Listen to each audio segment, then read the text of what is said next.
under the scorching midday sun on a deserted road in Oak Ridge. A white millionaire was rushing to an important project meeting when his luxury car suddenly broke down in the middle of the road. Frustrated and helpless, he tried to fix it himself, but the heat from the engine made him cough violently. Just as he was about to give up, a black woman appeared out of nowhere and offered to help.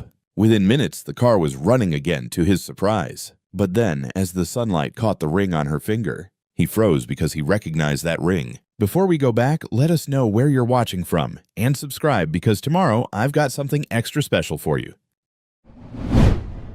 The sun over Oak Ridge was unforgiving that day, hanging in the sky like a burning coin, turning the two-lane back road into a skillet. The air shimmered with heat waves, the kind that made even the wind stay still. Nothing moved, not a bird, not a squirrel, not even a fly daring to buzz through the thick southern air. In the middle of that nowhere stretch, a sleek black Tesla Model S sat still like a stranded alien ship, its hood slightly ajar, faint wisps of steam curling out from beneath it like the last breaths of a dying thing. Jordan Brooks stood beside it, expensive leather shoes crunching lightly on the gravel, his white dress shirt plastered to his back with sweat sleeves rolled up in a way that felt more like surrender than practicality. His tie hung loose and his patience hung by an even thinner thread. He checked his Rolex again. 11:43 a.m.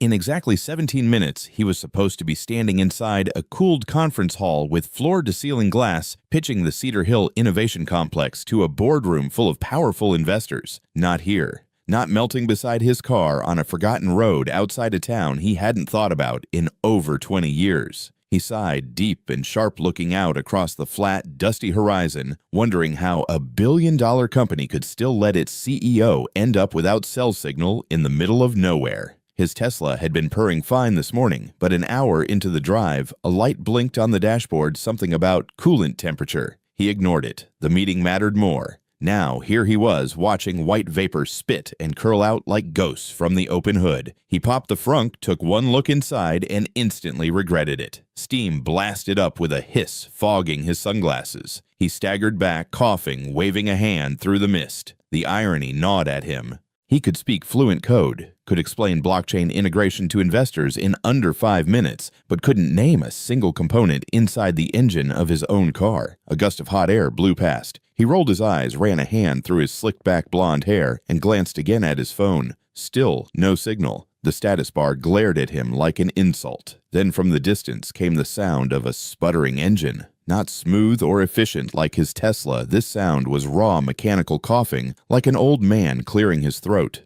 Jordan turned, shielding his eyes. A faded red pickup truck was crawling toward him, the kind of truck that had seen too many summers and not enough oil changes. It pulled over a few yards behind him. The engine clunked as it shut off. For a moment, Jordan felt a strange sense of relief. Help maybe followed immediately by skepticism. The driver's door creaked open and a woman stepped out. She didn't look like help, at least not the kind he was used to. She wore faded jeans stained with greasework boots scuffed at the toes, and a sleeveless plaid shirt rolled up to her elbows. Her dark skin gleamed under the sun, her curly hair pulled back into a practical bun. No makeup, no badge, no clipboard, just calm, capable energy. She walked toward him, steady and unhurried. "Looks like you're having a rough morning," she said, not smiling, not judging, just observing. Jordan squinted at her through the heat haze. Her voice was calm, grounded, the kind of voice that didn't ask for attention, but somehow held it anyway. He managed a half smirk. "You could say that." "Engine overheating?" she asked, already circling toward the car without waiting for permission, hands already pulling a pair of work gloves from her back pocket. Apparently, he muttered, "Supposed to be at a major presentation in Oak Ridge in 15 minutes. She paused, just for a heartbeat. "Cedar Hill?"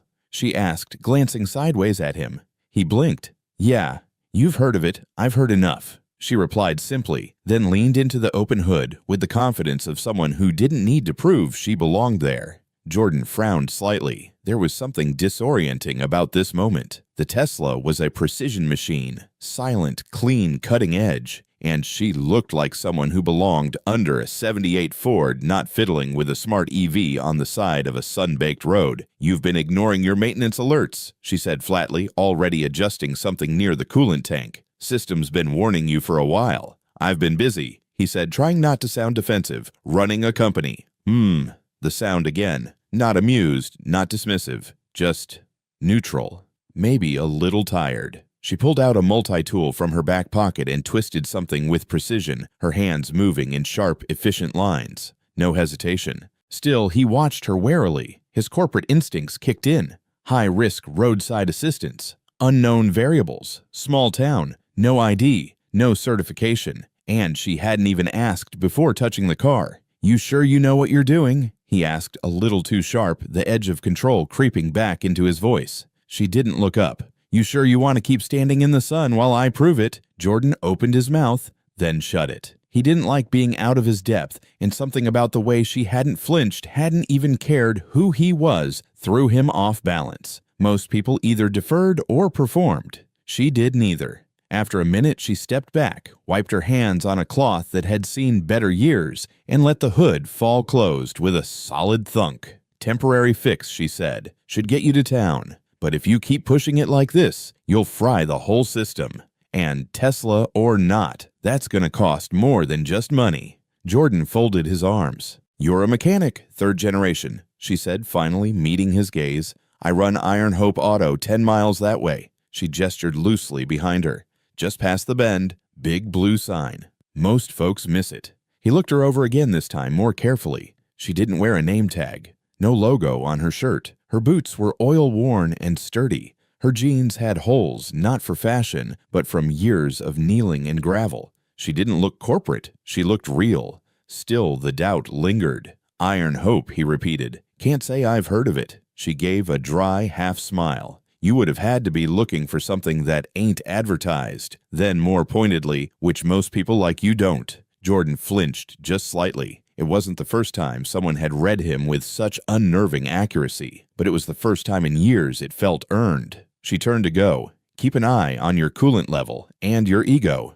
He blinked. "Excuse me." She tossed the line over her shoulder like it cost her nothing. "You're not the first man to assume a wrench in my hand means I don't know what I'm doing. But I've pulled engines out with my bare arms while those suits you wear were still getting pressed in Manhattan." Jordan let out a breath he didn't realize he'd been holding. He reached into his wallet and pulled out a few bills, too much probably, but something about her made him want to overcorrect. "Thank you. Really." She took the money with no fuss, no hesitation, just pocketed it and offered a faint nod. But as she turned to climb back into her truck, a flicker of silver caught the sun, a ring on her finger, delicate and unmistakable. And just like that, the air shifted. She accepted the money.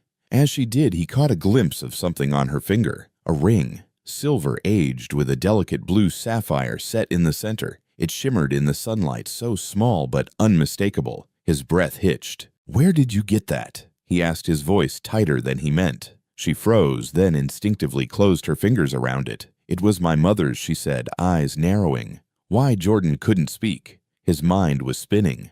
The ring wasn't just familiar. It was exact. The same antique sapphire ring his mother used to wear, the one he hadn't seen since he was a child. The one she gave to him in the orphanage, whispering, "Keep this close. It'll remind you where you come from." And he had, for a time, until he met a little girl in that very orphanage, brown-skinned, big-eyed, alone, and gave it to her in secret as a promise. "I'll come back for you." That was over 20 years ago. A promise made under a tree at St. Arlen's orphan home. A promise never kept. He looked at the woman again. Her eyes held something he couldn't name, guarded recognition perhaps, but there was no sign she knew who he was. Or maybe she did and simply didn't care. "If it acts up again," she said, walking back to her truck. "Iron Hope's the first left after the Oak Ridge city limit. Big blue sign, hard to miss." He wanted to say something, anything, but no words came. "You've got a meeting to get to Mr. Brooks," she said flatly. "Wouldn't want to keep them waiting." Her truck roared to life like a defiant beast, spitting dust as she pulled away. Jordan stood beside his car, the sun baking into his skin, heart pounding like a drum. He climbed back into the Tesla, but didn't start it. His hand lingered on the steering wheel. The ring, the girl, the tree, the orphanage. He hadn't thought of any of it in years. But now it crashed over him like a wave. The air in Oak Ridge carried a strange weight, like memory baked into sunlight. But Jordan barely noticed it. His eyes were on the clock, his mind locked onto the upcoming pitch. After the quick fix from the roadside mechanic, The Tesla ran smooth well enough at least. He arrived at the Cedar Hill presentation with 2 minutes to spare, just enough time to wipe sweat from his brow, adjust his collar, and slip back into the armor of polished professionalism. Inside the glass-walled conference room, the AC was a blessing, and the silence was thick with anticipation. Investors sat in a clean semicircle, brows raised, pens ready. His father, Ernest Brooks, stood near the back, arms crossed, face unreadable. Jordan stepped up, cleared his throat, and launched in. His voice was firm, steady, practiced. He outlined projections, timelines, market integration. The digital renderings of the Cedar Hill Innovation Complex glowed behind him like a promise of prosperity. When he finished, the room was still. Then came the nods, the murmurs of approval. His father gave one tight smile, the kind that meant respect, not affection, and clapped a hand on his shoulder afterward. "Well done," Ernest said, low and proud. "You showed them you're ready." Jordan nodded the praise, hitting its mark, but not quite sinking in. They shook hands, posed for a photo in front of the project render, and parted ways as the next speaker prepared to take the floor. Ernest stayed behind for a follow-up meeting. Jordan slipped out early, citing a full inbox, but really, he just needed air. He walked through the glass doors into the late morning sun, breathing in the heat like someone searching for balance. He should have felt victorious. He had delivered. The Cedar Hill project, the future of the town, the company, maybe even his legacy, was moving forward. But something itched at the edge of his thoughts. As he drove slowly back into the center of Oak Ridge, past low brick buildings and time-worn porches, he felt the strangest sensation crawling up his spine. Not dread, not nostalgia exactly, but something in between.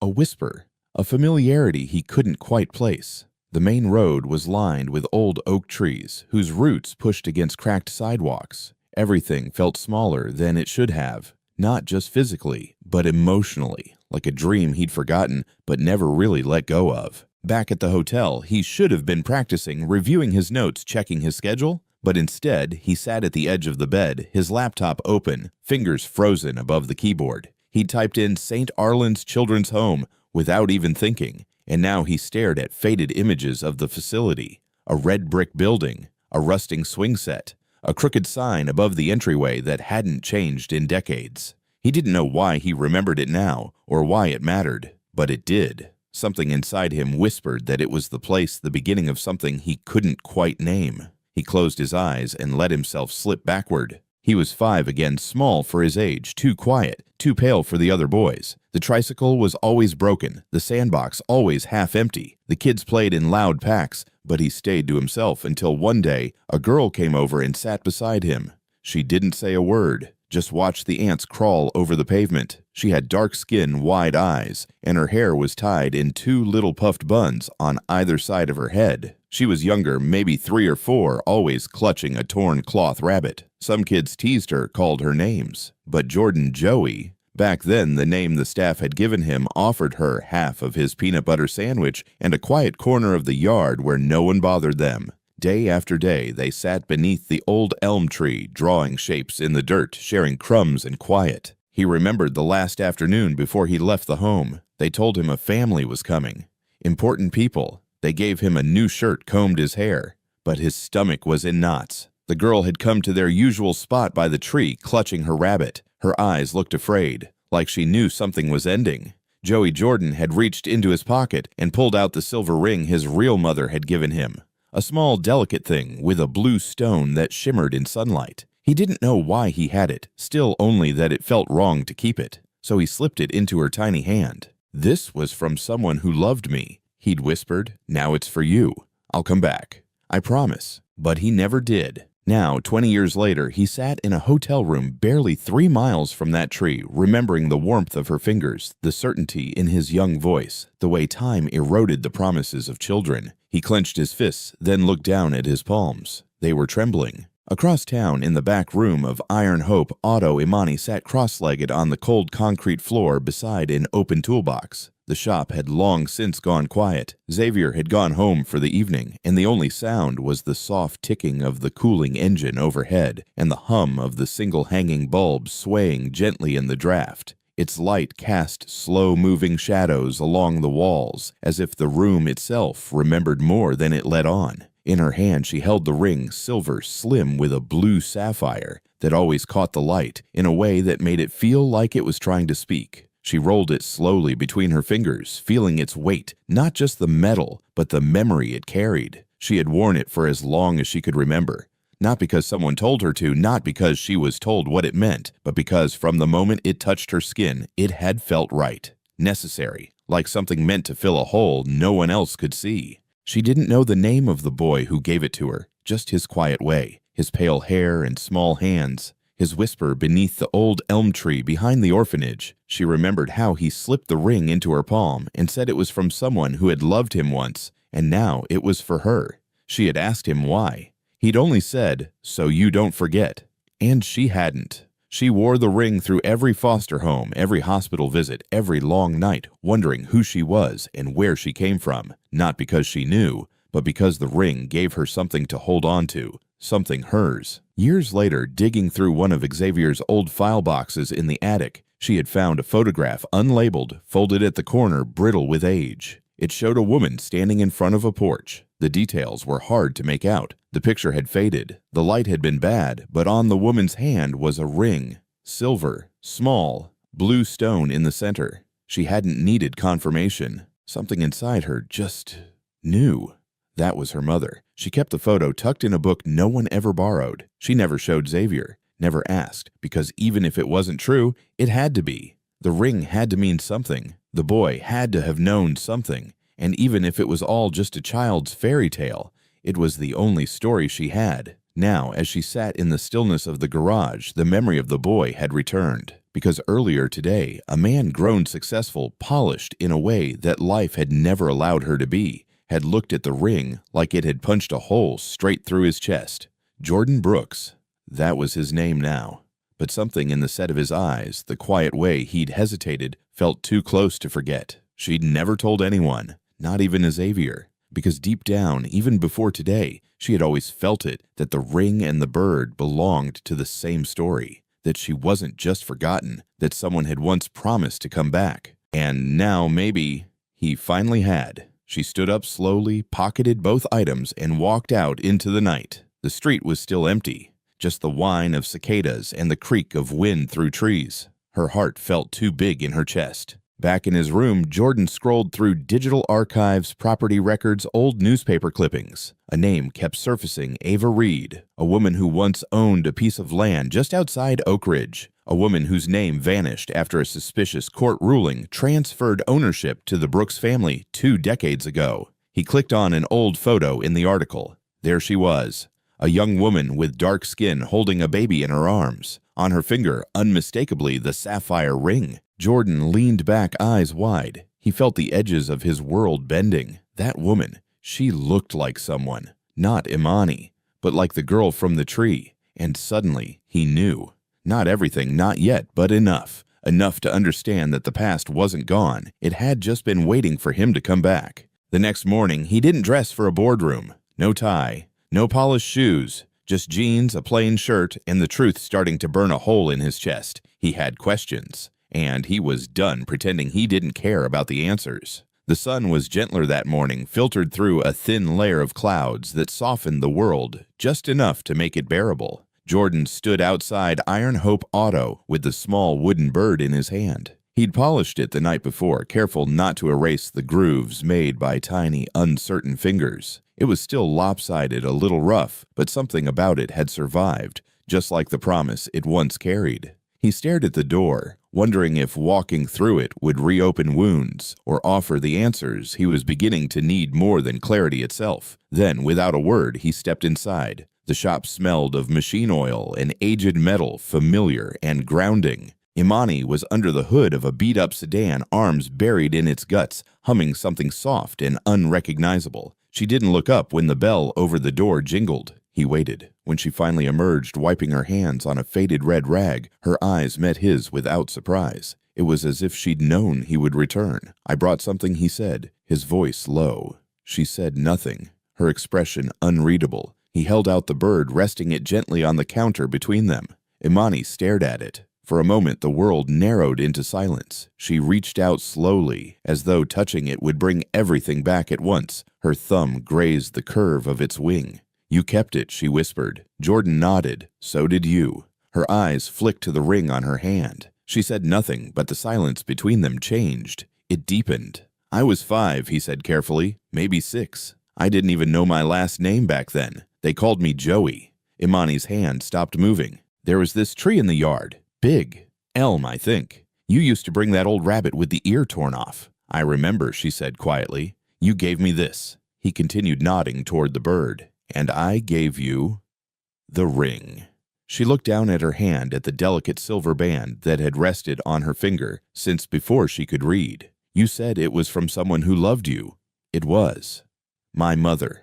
She gave it to me before I was taken." The words hung heavy, and for the first time Imani's face shifted. Not fear, not anger, just the slow, dawning recognition that the pieces were beginning to align in ways neither of them could explain. Imani stepped back slightly, the distance more emotional than physical. Her thoughts swirled too fast to hold. That boy, the one who had been kind to her when others weren't, who had shared crumbs and carved her something with shaking hands, was now standing in front of her, a man wearing the same shadows in his eyes. He was real, and he remembered, but still a question burned. In the stillness of her small apartment that night after Jordan had left, Imani sat at the edge of her bed, her fingers tracing the outline of the wooden bird. She turned the ring on her finger with her thumb, her mind racing. He looked at the bird like he remembered carving it, like he remembered me. But how could that be? Joey was a quiet boy in a broken place. Jordan Brooks is a CEO with glass towers behind him. Still, when he saw the ring, something shifted in him and in me. Could it be, could the boy my mother lost be the man standing right in front of me? Across town, Jordan sat at the desk in his hotel room, the lamp casting a yellow halo over a growing pile of documents. He wasn't ready to sleep. He wasn't even sure he could. Instead, he scrolled through digitized records of orphanages, family court hearings, and property transfers. Then he saw it. A court document dated 20 years ago. A custody revocation for Ava Reed, a child listed only as Joey, transferred to foster care pending adoption by approved benefactors. His hands froze. He clicked through. The signatures were there. Ernest Brooks, legal guardian. Petition granted. Jordan leaned back in his chair. His pulse thundered in his ears. The past wasn't just coming back. It had been waiting all along, tucked inside files, hidden behind lies. He stood slowly, walked to the mirror, and looked at his reflection. The face was the same, but something beneath the skin had shifted. He didn't know exactly what he was to Imani, but something inside him whispered the answer. He just needed proof. The next morning, they met again, this time not at the shop, but on neutral ground, an old park bench near the edge of town. The elm tree was still there, gnarled and weathered, but standing. Imani arrived first. She didn't sit right away. Jordan came a few minutes later holding a file folder in one hand. "I think I found something," he said simply. Imani studied his face, then slowly sat. He handed her the folder. Inside were copies of documents, court papers, photos, a grainy picture of a boy with pale hair and solemn eyes labeled Joey, St. Arlen's home. She held the picture in her lap for a long time. "My name was never really Brooks," Jordan said quietly. "Not at the start. That was given to me. Just like the company. The title. All of it." Imani looked up. I think we were both taken from the same woman," he said, "and given 2 very different lives." The wind moved gently through the leaves above them. The silence between them was no longer heavy. It was sacred. She nodded slowly, her eyes stinging. "Then let's find out the rest. Together." He exhaled, the sound more like relief than breath. And for the first time, they weren't just 2 strangers haunted by a ring. They were survivors of the same story, walking toward the truth hand in hand. It began with a name. Not a full story, not a revelation, just a name scribbled in faded ink on the corner of a land record, Ava Reed. Jordan stared at the fragile piece of paper in the Oak Ridge Town Archive, his fingers tracing over the loop of the R, like it might unlock something. The document was brittle yellowed with time, the ink uneven, and rushed as if someone had tried to make it disappear, but failed to finish the job. Next to Ava's name was a date 2 decades old and a handwritten note transferred under emergency order. Capacity revoked. There was no medical certification, no legal judgment, no follow-up documents.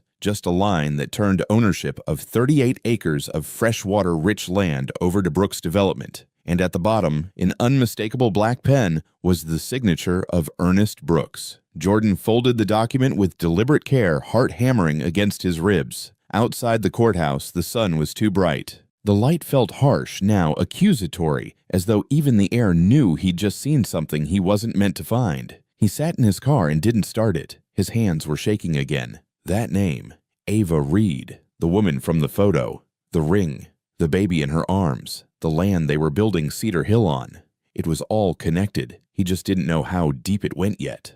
Across town, Imani pulled an old box from beneath the floorboards of her childhood bedroom where Xavier kept things too painful to throw away. The box smelled of cedar and dust. Inside were letters, torn pages, a photograph of a woman with gentle eyes, eyes like hers. She sifted through the contents until she found what she didn't know she was looking for: a faded copy of a death certificate. Ava Reed, cause unknown, status deceased, date blank, doctor's name illegible. Her breath caught. It wasn't just the sloppiness of the document, it was the absurdity of it. Her mother was alive. She pulled out another item, half a letter unfinished in her mother's handwriting. It was addressed to no one.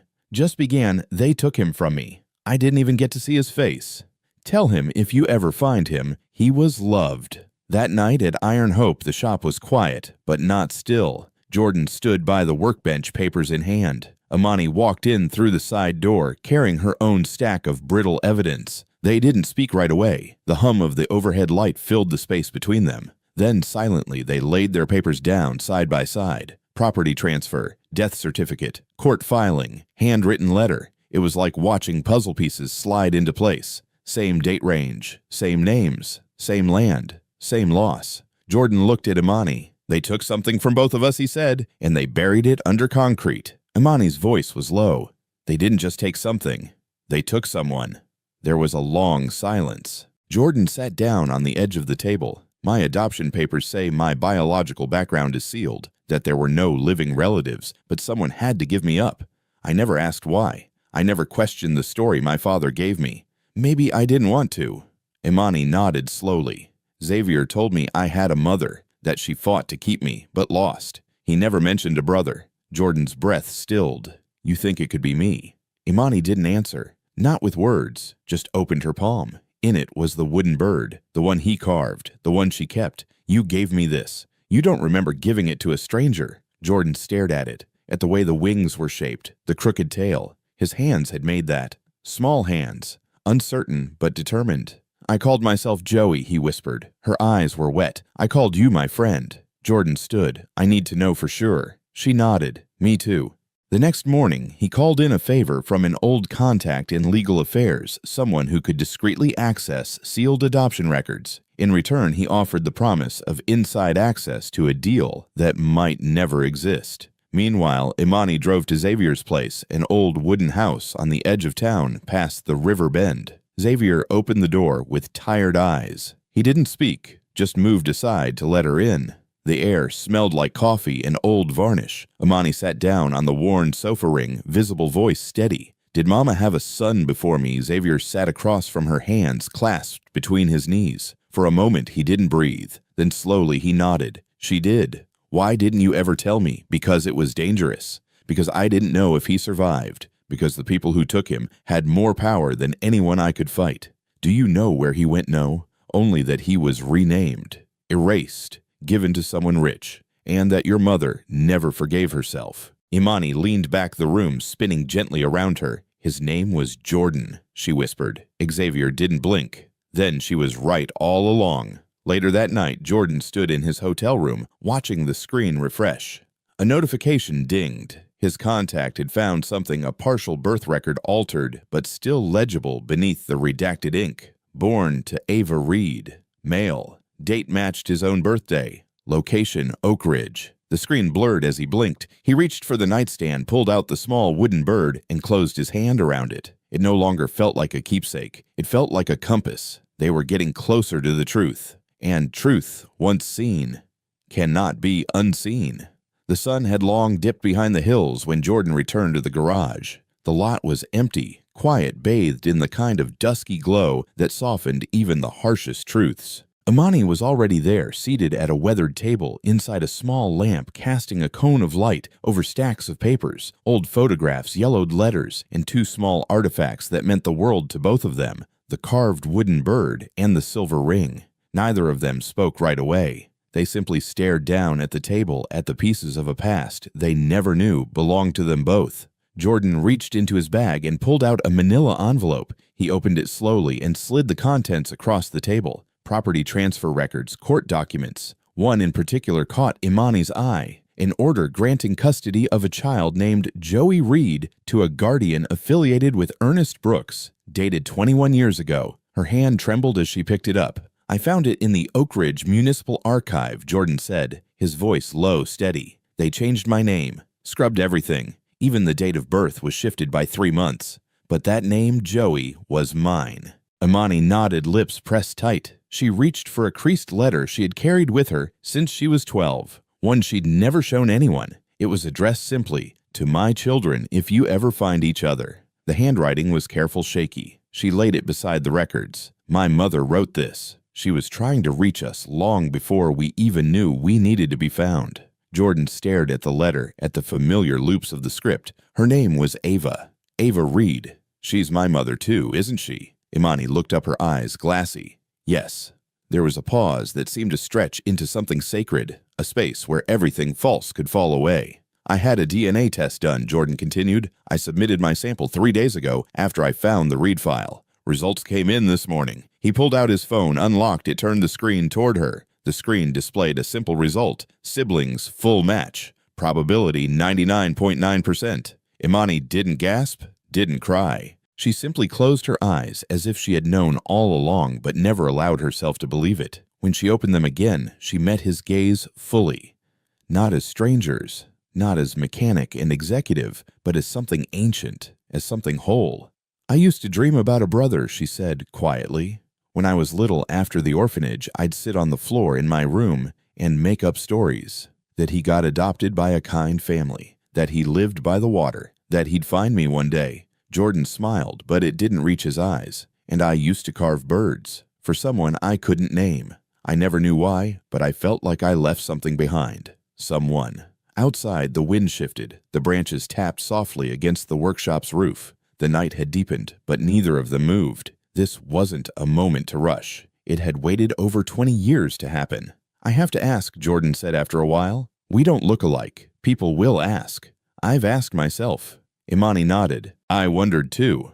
For years." Just then, Xavier entered through the back door. He carried a box in his hands, old and wooden, sealed with a strip of linen. He placed it gently on the table, his eyes scanning the two of them like a man looking at ghosts turned real. "I suppose it's time," he said, opening the box. Inside were photographs, hospital bracelets, a faded envelope marked Private AR, and a folded piece of paper titled Birth Notes. "She wrote this before the clinic took her away," Xavier said. "Your mother." He handed the note to Imani, who opened it carefully. It read, "Imani was born in light. Her father Samuel was the calm before every storm in my life. He gave her her strength. Jordan came from a colder place. His father was white, and the world judged us for that. I never regretted loving either of them. I only regret letting the world tear us apart." Jordan read over her shoulder. A silence fell again, deeper this time. They were different. But they were siblings, whole, real, and connected by something no one else could define or deny. "What happened to her?" Jordan asked. "Why didn't she ever come for us?" Xavier exhaled a slow breath full of memory and pain. "Because she was taken. After the second baby, after you, Ernest Brooks wanted the land she owned. He saw the water rights the location. He used his influence to have her declared unfit, claimed postpartum psychosis. She was locked away in a private facility off the books. They told her both her children were dead, and then they sold your birth certificate. You became his son." Jordan leaned forward, hands braced against the table. "He adopted me to cover up the theft." Xavier nodded. "That, and because his wife had lost their real child during labor. He needed a replacement, a child with no ties. You were convenient, quiet, smart, and you fit the image." Imani's voice shook. "And they let you rot," Xavier said simply. "You were too young, too poor, too black to matter. I found you before the system could." Tears gathered in her eyes, but she blinked them away. "And Mama, she's alive," Xavier said, "and I know where she is." Jordan and Imani turned to him in unison, stunned. "She's in a wellness estate registered under a different name, far enough from here to stay hidden, close enough to reach by morning."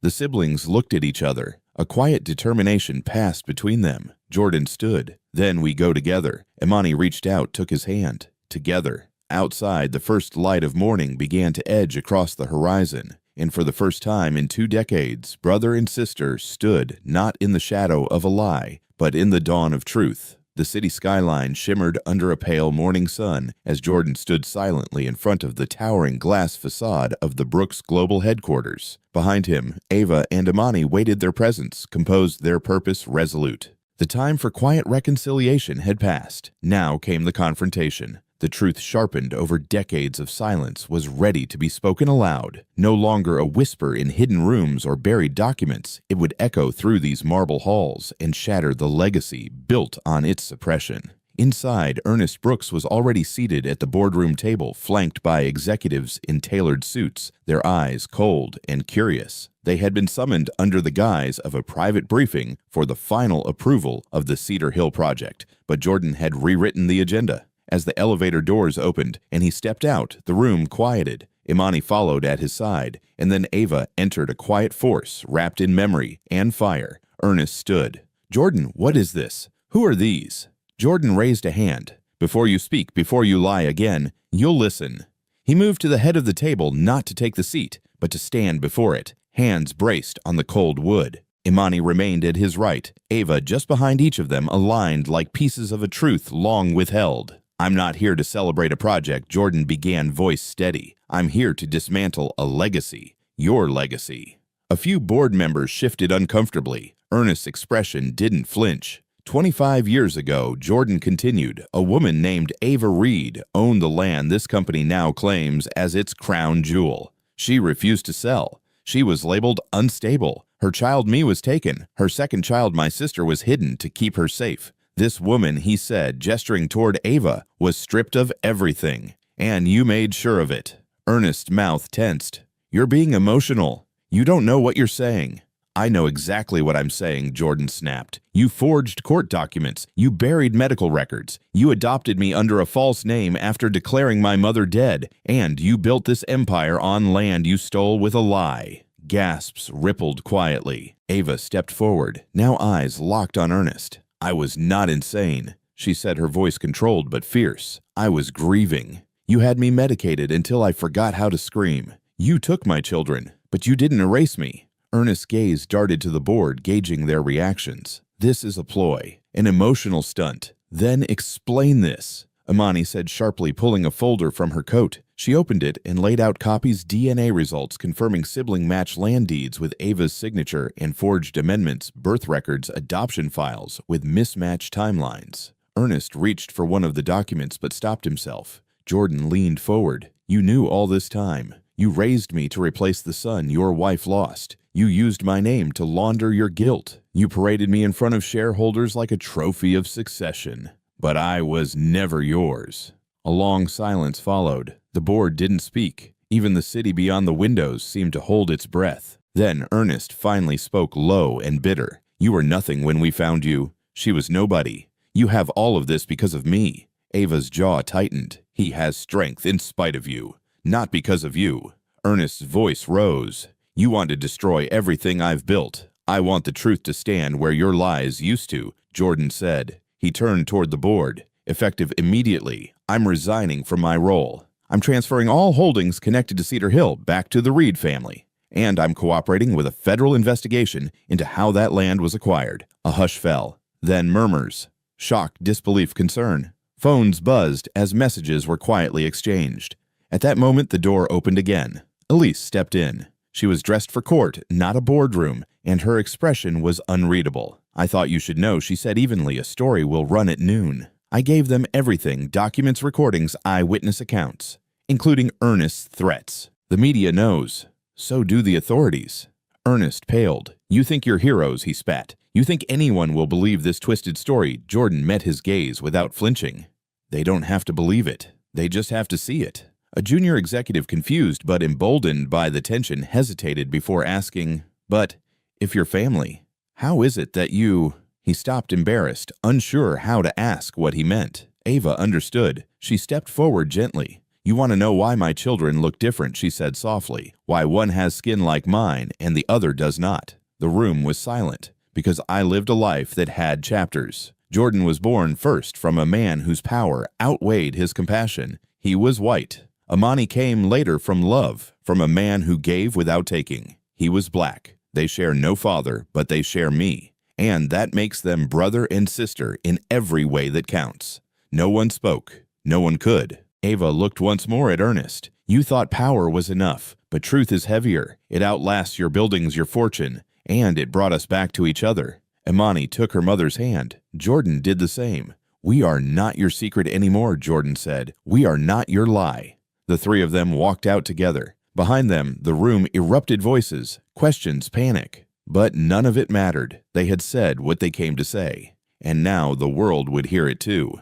On the steps outside, the wind picked up. Reporters waited with cameras. Jordan looked at his mother. She gave a quiet nod. When he spoke, he didn't speak as a Brooks. He spoke as Jordan Reed. And for the first time, the name felt real. The morning broke quiet, the kind of silence that came not from peace, but from the world holding its breath.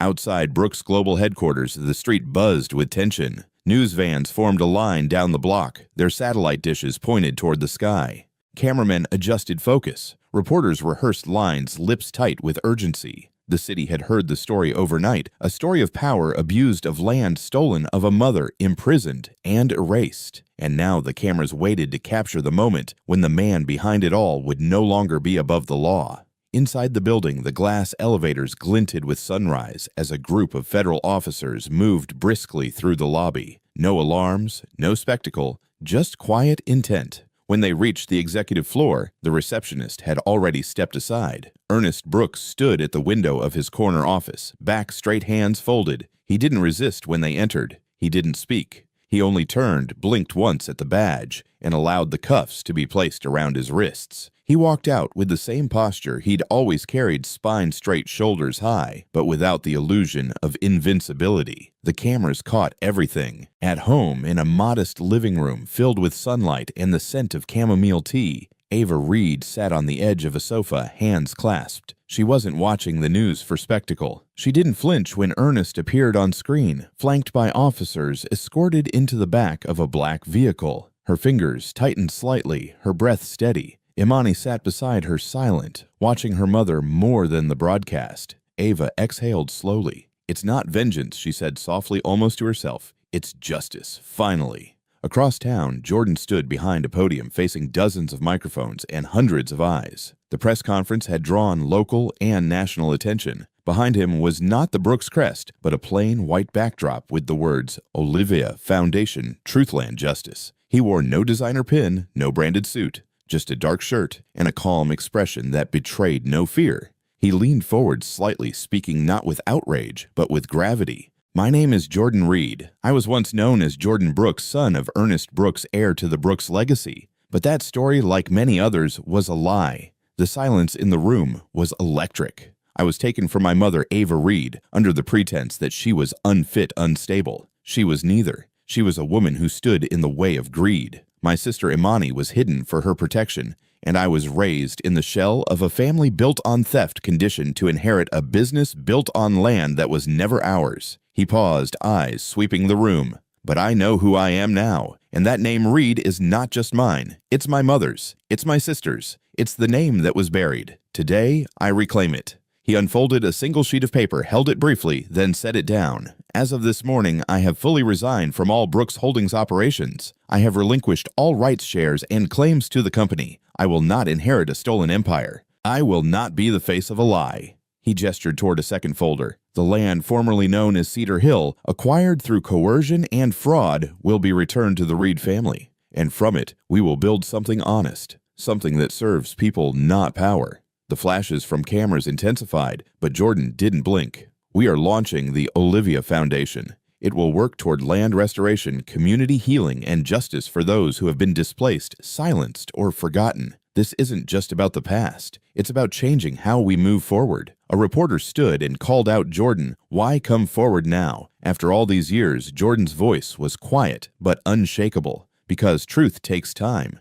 And because I finally saw what was missing, the family I never knew, the people who gave me my beginning. Everything I built in the name of Brooks was borrowed, but what I build from here will be mine. and I want it rooted in truth. Another question came about legal consequences about shareholders. Jordan answered each with clarity, not as a businessman defending an asset, but as a man laying down a burden he'd carried since birth. Outside the building, as he stepped down from the stage, the crowd didn't cheer. They didn't need to. There was only stillness, then a ripple of nods, quiet claps and acknowledgement, not of performance, but of courage. Later that evening, in the quiet of the Reed family home, Imani sat on the porch steps with a notebook in her lap.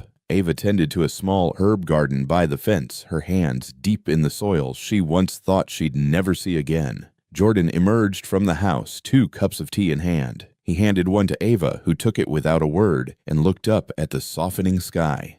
"Do you think it's over?" Imani asked quietly. Ava shook her head. "No, but the silence is." Jordan sat beside his sister. "He'll face the courts now, but we've already done what matters most. We've spoken. We've been seen."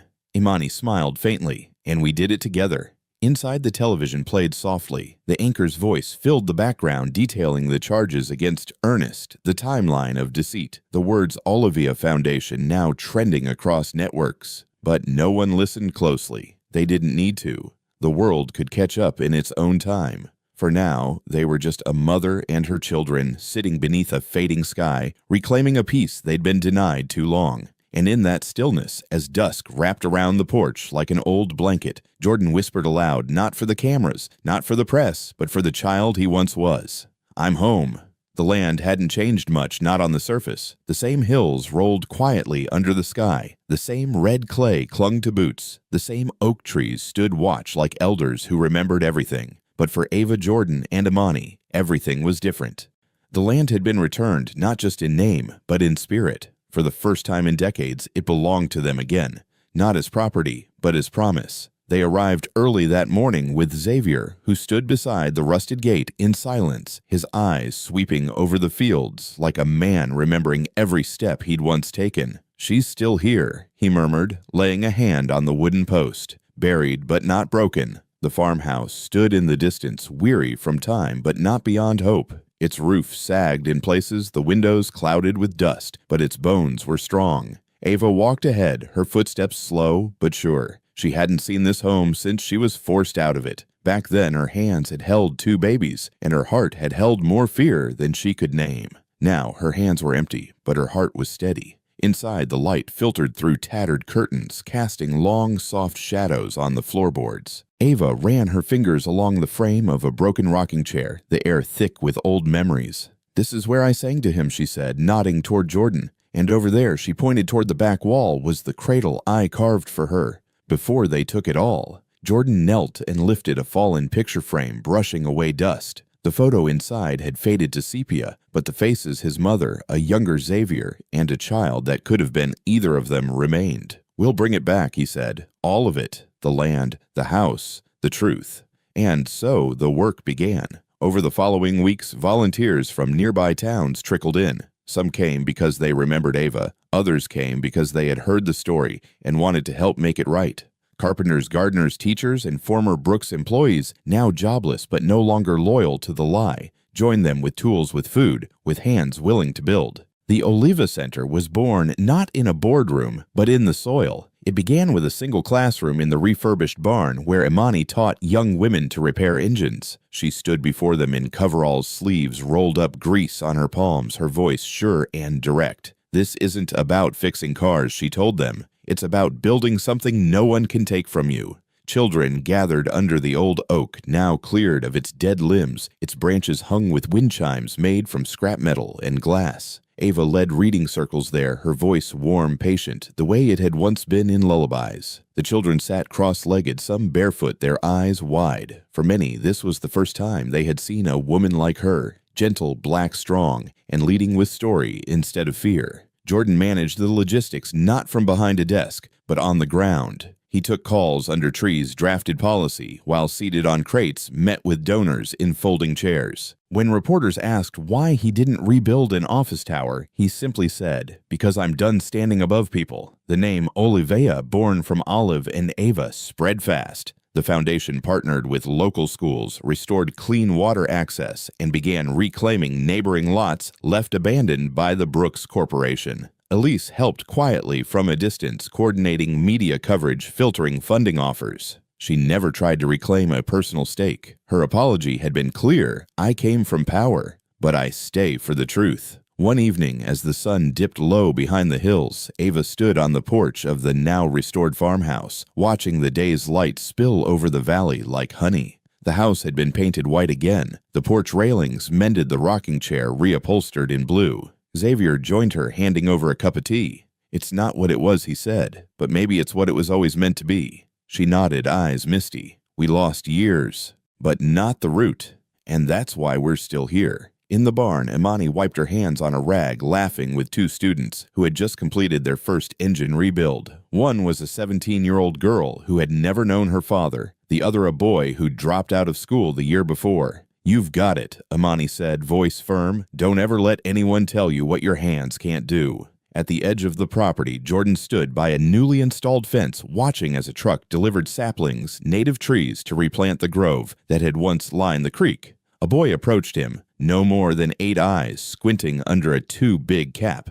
"Mr. Jordan?" he asked. Jordan knelt. "Yeah, is it true you used to be rich?" Jordan smiled, slow and thoughtful. "I was surrounded by money, but I wasn't rich. Not like this." He gestured to the land, the barn, the children laughing under the tree. "This is wealth, the kind that grows." The boy nodded, as if understanding something deeper than his age should allow. By nightfall, the Olivia Center glowed with strings of soft lights, laughter echoing across the fields. Dinners were held outside on long wooden tables. Elders told stories. Children danced in the grass. And amid it all, Ava Jordan and Imani sat side by side, their silhouettes joined like pieces of a puzzle finally fitted into place. No speeches were made, no plaques unveiled. Only the quiet agreement between them that all of this was not the end of a story, but the healing of one. A story that had once been torn apart by greed and silence, now stitched together again with truth, labor, and love. And though the land still held scars, patches where the soil needed rest places, where roots had been burned, there was life returning. You could see it in the green shoots pushing through the earth, in the hands reaching out to plant them, in the people who had chosen to stay not because they were told to, but because they believed again. Because home, they had learned, was not something you inherit. It's something you build, together. Spring arrived softly in Aurora, not with the sudden burst of color that some years brought, but with a patient unfolding. The hills greened gently, as if waking slowly from a long-held breath. Dogwoods bloomed like quiet promises. Birds returned in pairs, building nests in the hollows of the great oak tree that had once shaded sorrow and now cradled laughter. 1 year had passed since the day Ava Jordan and Imani stood before the world and named their truth. 1 year since the land had been returned, and a new legacy had begun, not in boardrooms or profit margins, but in sweat, soil, and soul. The Olivia Center had become more than anyone imagined. What started with a single classroom and a half-repaired barn had blossomed into a sanctuary of learning, healing, and rooted hope. The water that ran through the land, once exploited in secrecy, now fed the gardens that nourished the community. A small clinic stood beside the greenhouse. Workshops buzzed with life, and every corner of the land echoed not just with work, but with care. On a golden afternoon in April, they gathered beneath the old oak again. Ava sat in a woven chair, her posture regal, yet relaxed, her silver hair pinned in place with a carved wooden comb. Jordan and Imani stood at her side, a wide cedar table in front of them, spread with food, flowers, and photographs of people whose hands had helped shape this rebirth. It was not an anniversary celebration. No one called it that. But they had come to remember, to mark, and most of all, to plant. In her hands, Ava held a small sapling no more than 2 feet tall, its roots wrapped in burlap. She rose slowly and walked to the clearing beside the oak, where a circle of stones had been laid earlier that morning. The crowd quieted. No speech was needed, just the sound of the shovel striking earth. Jordan dug the hole, Imani lowered the tree, and Ava placed a final scoop of soil over its roots. Beside it, a polished plaque was placed into the ground. It read, "Truth will always find its way home." A child raised his hand from the front row. He couldn't have been more than 7, with a cap slightly askew and a voice filled with innocent curiosity. "Miss Ava," he asked gently, "how come your children don't look like twins if they're from the same mama?" Laughter stirred gently in the crowd, but Ava knelt beside the boy with the same care she gave every answer. "Because love writes stories in every shade," she said, "and sometimes families are made of many colors. But what binds them isn't what you see, it's what they carry." The boy nodded, solemnly satisfied with the answer in a way only children could be. And with that, the moment passed, not as a lesson, but as truth spoken simply. The evening unfolded in waves. Music played from old speakers rigged to a generator. Elder women passed down recipes in paper-bound cookbooks. Teens taught younger kids to dance in the dirt. Ava moved among them like a living blessing. Jordan shared stories with young men learning to carve wood. Imani leaned against the tool shed, arms crossed, watching her students take charge of repairing a tractor she once thought unsalvageable. Later that night, when the lanterns glowed and the stars blinked awake above them, the three of them sat together again beneath the tree. Jordan reached into a small box and pulled out a carved wooden bird, the one Imani had given him as a child, once lost, now found again. He placed it at the base of the new tree beneath the plaque. "Full circle," he said softly. Imani nodded, but not closed, just beginning again. Ava smiled, her fingers brushing the bark of the new tree. "This one will outlive us," she said, "and when it's tall, someone will sit under it and remember what was planted here, not just the tree, but the truth." The air around them was still, but not heavy. It was the stillness of something held honored. Jordan looked out at the people dancing, eating, laughing under string lights that swayed gently in the breeze. There was no logo here, no brand, only names spoken in gratitude, only hands offered in work, only hearts allowed to rest. "I used to think legacy was what you left behind," he said, "but now I think it's what you build while you're still here, one root at a time." Imani leaned her head against his shoulder, "And built right it holds." Above them the stars blinked, and somewhere in the trees a bird sang. Not a cry, not a call, just a song that had always been there, waiting for the quiet to return. And in that quiet, surrounded by all they had restored, the family that had once been torn apart by silence sat together beneath the open sky. The past had been faced, the lies had been laid to rest, and the future unwritten, uncertain, but theirs had finally tenderly begun. Join us to share meaningful stories by hitting the like and subscribe buttons. Don't forget to turn on the notification bell to start your day with profound lessons and heartfelt empathy.